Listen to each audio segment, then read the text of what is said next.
সুপ্রিয় চাকরি প্রত্যাশী ও বিশ্ববিদ্যালয় ভর্তি পরীক্ষার্থী ভাই ও বোনেরা ও সম্মানিত ভিউয়ার্সবৃন্দ, শিখিলেখি চ্যানেল ও পেজের পক্ষ থেকে সবাইকে আন্তরিক অভিনন্দন ও শুভেচ্ছা জানাচ্ছি।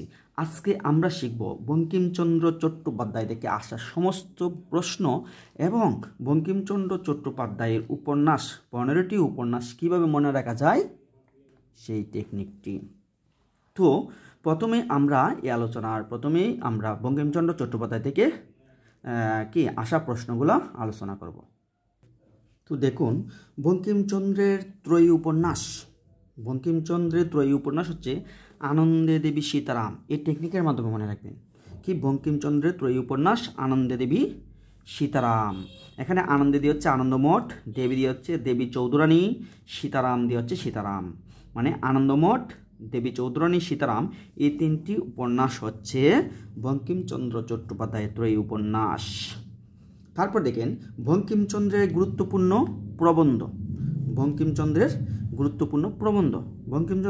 প্রবন্ধগুলো হচ্ছে কমলাকান্তের দপ্তর, সাম্য রচনার শিল্পগুণ।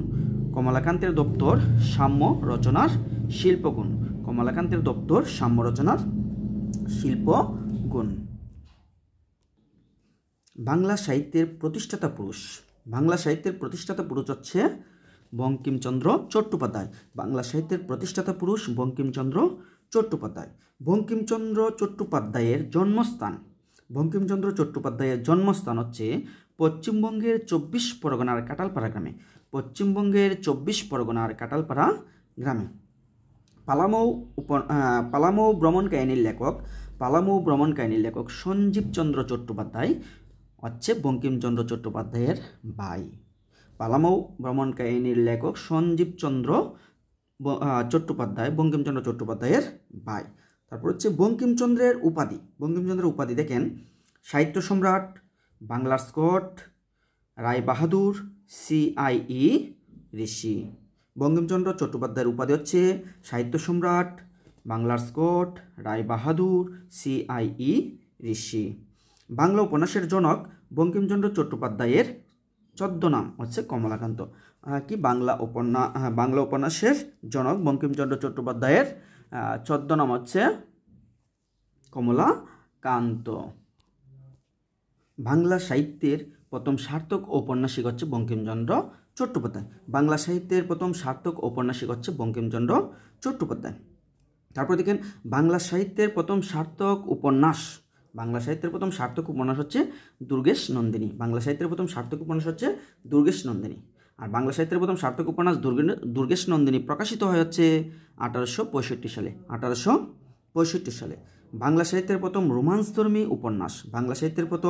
রোমান্সধর্মী উপন্যাস কপালকুণ্ডলা। হচ্ছে কপালকুণ্ডলা। বঙ্কিমচন্দ্র চট্টোপাধ্যায় রচিত সামাজিক উপন্যাস হচ্ছে বিষবৃক্ষ। বাংলা আধুনিক উপন্যাসের প্রবর্তক হচ্ছে বঙ্কিমচন্দ্র চট্টোপাধ্যায়। বঙ্কিমচন্দ্রের ঐতিহাসিক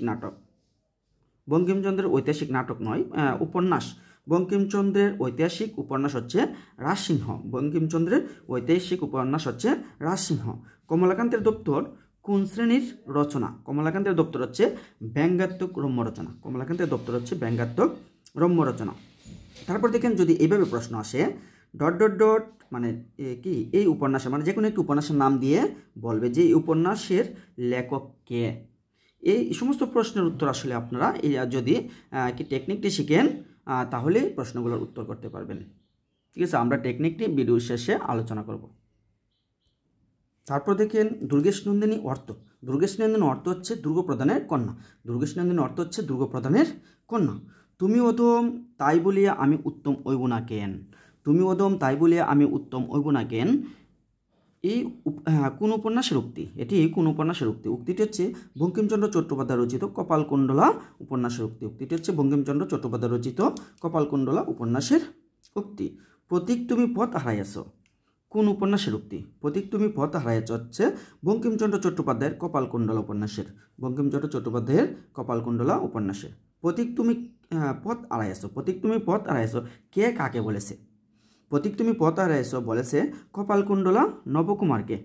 কপালকুণ্ডলা নবকুমারকে বলেছে। কপালকুণ্ডলা কি নবকুমারকে বলেছে। কিন্তু মনুষ্য কখনো পাষাণ হয় না। কিন্তু মনুষ্য কখনো পাষাণ হয় না উক্তিটি কোথা থেকে নেওয়া হয়েছে? উক্তিটি বঙ্কিমচন্দ্র চট্টোপাধ্যায়ের রাজসিংহ উপন্যাস থেকে নেওয়া হয়েছে।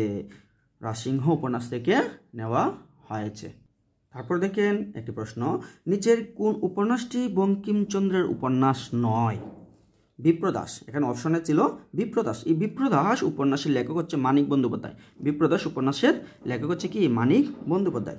গ্রামীণ সমাজ জীবনের চিত্র প্রাধান্য লাভ করেনি কোন উপন্যাসে? মানে নিচের কোন উপন্যাসটিতে গ্রামীণ সমাজ জীবনের চিত্র প্রাধান্য লাভ করেনি? উত্তর এই অপশনে ছিল হচ্ছে সীতারাম।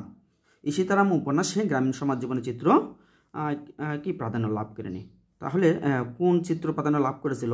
মানে এই উপন্যাসটি মানে সীতারাম উপন্যাসের হচ্ছে অষ্টাদশ শতকের বাংলার সামাজিক রাজনৈতিক ও ধর্মীয় জীবনচিত্র ফুটে উঠেছে।